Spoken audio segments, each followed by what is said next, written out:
नमो नमः।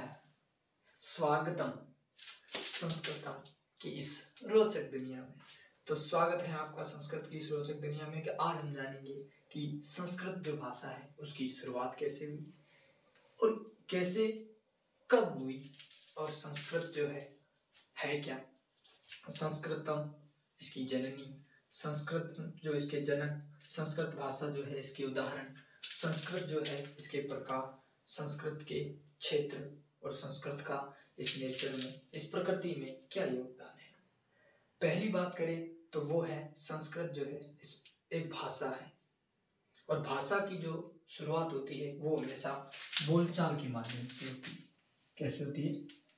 बोलचाल के माध्यम से।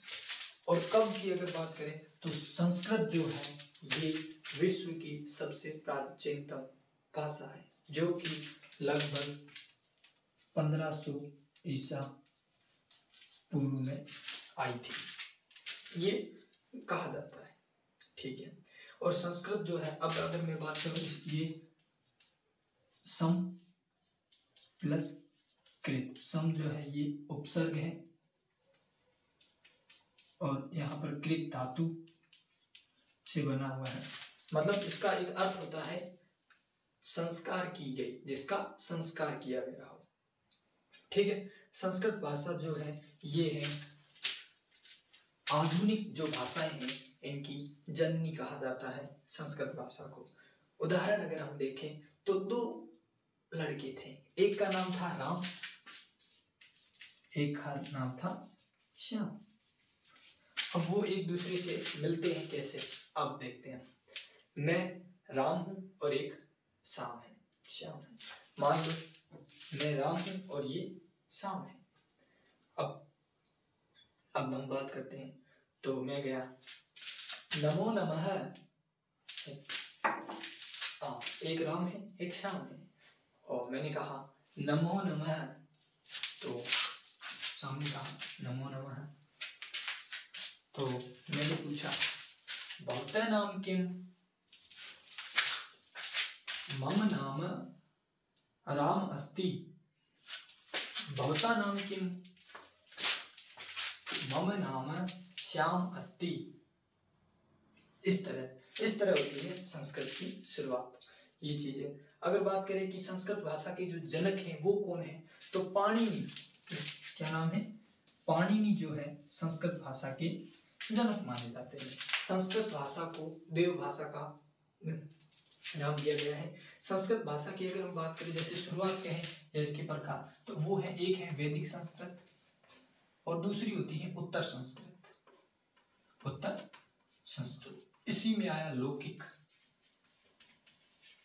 क्या आया? लौकिक। वैदिक संस्कृत की अगर बात, जैसे हमने कहा कि 1500 ईसा पूर्व में हो गई थी। ठीक है। तो वैदिक संस्कृत जो है ये काल कितनी तक रहा? ये रहा 1500 से 1000 ईसा पूर्व तक। तो इसमें क्या है? वैदिक है तो इसमें क्या है? हमारे वेद, जिन्हें संहिता भी कहा जाता था। क्या कहा जाता था? संहिता। 4 वेद थे, है ना? सामवेद, अथर्ववेद, यजुर्वेद, है ना, ऋग्वेद, जो कि सबसे प्राचीनतम वेद है। ठीक है जी। अब उत्तर भारत में हमने देखा ये कहाँ कितनी तक चला? 1000 से 500 ईसा पूर्व तक। इसमें क्या आई? इसमें पाली, ठीक है, फिर प्राकृत, फिर अपभ्रंश भाषाएं, और इसके अंदर जो है रामायण, महाभारत, उपवेद, पुराण, है ना, अरण्यक वगैरह, ये सब इसी में आए हैं उत्तर संस्कृत में। अब बात करते हैं कि संस्कृत भाषा हमने सीख ली तो हमें कौन से क्षेत्र में काम करने का मौका मिलेगा। तो सबसे पहली चीज, आप पत्रकारिता में जा सकते हैं, अनुवादक, कथावाचक बन सकते हैं, है ना। आप एक मोटिवेशनल स्पीकर के रूप में बन सकते हैं, ब्लॉगर बन सकते हैं, आप एक राइटर बन सकते हैं। तो ये संस्कृत के बहुत से फील्ड हैं। और संस्कृत जो है ये एक शुद्ध, सुपरिभाषित, मतलब एकदम परिमार्जित भाषा है। ठीक है। और संस्कृत की यही है। अब बात करते हैं कि संस्कृत भाषा का क्या योगदान है। अगर अभी हम देखें तो ये संस्कृत जो है हमारे भारत देश से ही शुरुआत हुई।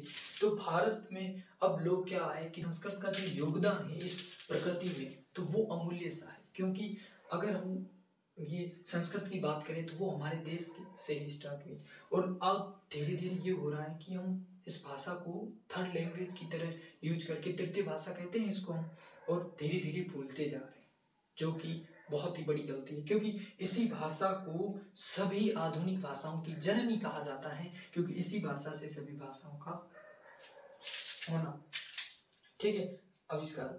अब ये योगदान क्या देती है? योगदान इसका ये है कि अगर हम अभी जो साइंस में जो चीजें हम प्रूव कर रहे हैं कि नेचर में ये हो रहा है वो हो रहा है, इसको प्रूव कर रहे हैं, अब हाँ हमें अच्छा लग रहा है, ठीक है साइंस कर रही है, लेकिन इसको बहुत पहले ही संस्कृत में वैदिक जो ऋग्वेद थे उनमें लिखा गया था। अभी वही चीजें वैज्ञानिक क्या कर रहे हैं? प्रूफ कर रहे हैं, ठीक है। तो संस्कृत का जो योगदान है वो बहुत अमूल्य है। ओके।